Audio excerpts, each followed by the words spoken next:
फिर एक बार मोदी सरकार हा नारा घेऊन सोशल मीडियामध्ये स्टार प्रचार यंत्रणा उभारणारा राष्ट्रीय पक्ष भाजपा मागच्या वेळी सोशल मीडियाच्या मदतीमुळेच देशभर मोदी लाट तयार झाली, परंतु काही काळानं ती ओसरली।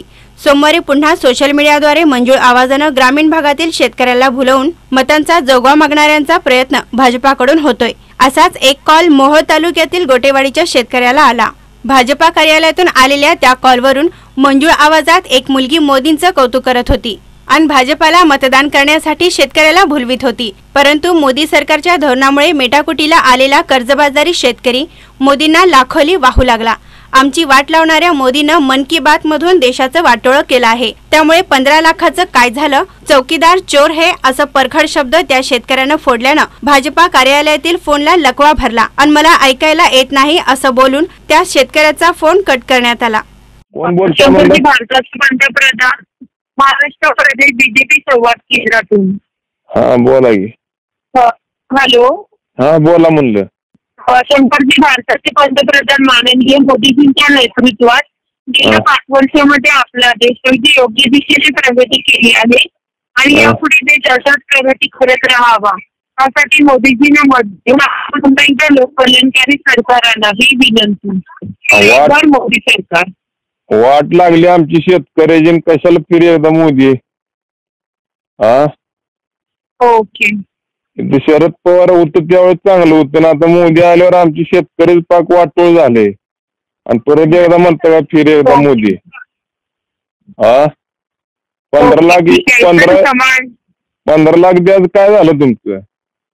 शेतकऱ्याची कर्जमाफी द्या, पूर्ण कर्जमाफीच काय झालं?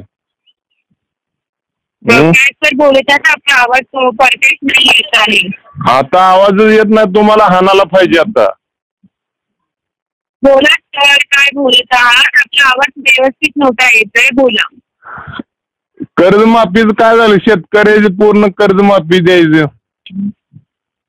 ओके, कर्जमाफी नाही केली आपली, मग 15 लाख खात्यावर द्यायचं काय झालं? ठीक आहे सर, आपली कंप्लेंट मी ऑडिट करून घेते। आपण अहो तुम्ही कंप्लेंट नाही, डायरेक्ट मोदी साहेबाला जोडा फोन माझा, मी सांगतो मोदी साहेबाला कसं वोट मागायचं, कसं मतदान मागायचं खोटं बोलून। ज्यावेळेस शरद पवार होते त्यावेळेस शेतकरी समाधानी सुखी होता, आज तुमचं सरकार आल्यापासून दलिंदीर लागली आम्हाला। ठीक आहे सर, आपण आपले विधानसभा सांगा आणि गावाचं नाव, आम्ही कंप्लेंट करतो अपडेट पुढे। सोलापूर जिल्हा। हॅलो, हा सोलापूर जिल्हा। हा, विधानसभा तालुका मोहोळ, जिल्हा तालुका मोहोळ, तालुका मोहोळ, मोहोळ मोहोळ, राहणार गोटेवाडी। तालुका मोहोळ आणि विधानसभा कोणती आहे? विधानसभा मॅडम मोहोळ सांगतो, लोकसभा सोलापूर। लोकसभा सोलापूर आणि विधानसभा मोहोळ। मोहोळ, हा मोहोळ मोहोळ। ओके, ओके ठीक आहे। आणि गावाचं नाव? गोटेवाडी। गोटेवाडी, गोटेवाडी गोटेवाडी गोटेवाडी, हा। ओके ठीक आहे सर, आणि आपला नंबर सांगू शकता का सर? फोन नंबर सांगा ना। घ्या की फोन नंबर घ्या म्हणलं। हा, मग आता फोन नंबर मागताय म्हणल्यावर माझा नंबर तर आहेच की, तुम्ही फोन लावलाच की।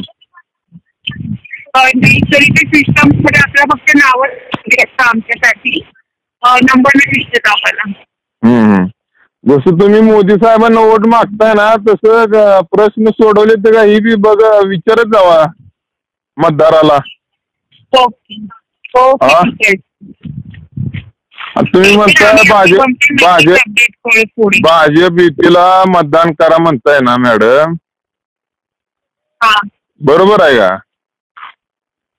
हो सर। मग त्याने आमचं प्रश्न सोडवलं नाही तर 15 लाख देतो म्हणली होती, 15 लाख दिल ना, शेतकऱ्याची कर्जमाफी करतो म्हणली होती, केली ना।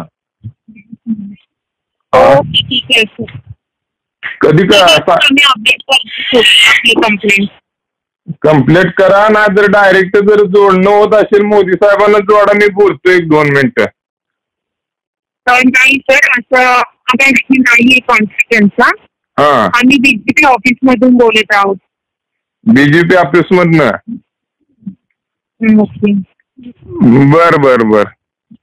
काय करा आता, मला तर निदान हॅलो मॅडम, हा सर बोला. तुम्ही काय कर्जमाफी करत नाही आमची, काय नाही. आता निदान परत फोन तर करून आम्हाला तकलीफ तर देऊ नका. एक तर पहिल्यांदा दिले मतदान, तुम्हाला करून फसला होता. आता काय इथनं परत हा फोन काय करू नका. ओके ठीक आहे सर. हा, चौकीदार म्हणून ही चोऱ्या करायला लागला. जाहिरात तेवढी भारी करताय बघा भाजपवाल्या. ओके ठीक आहे सर, आपल्या वेळ दिल्याबद्दल धन्यवाद. आपला दिवस शुभ असो. बरं केलं, एवढं तरी चांगलं बोलणार.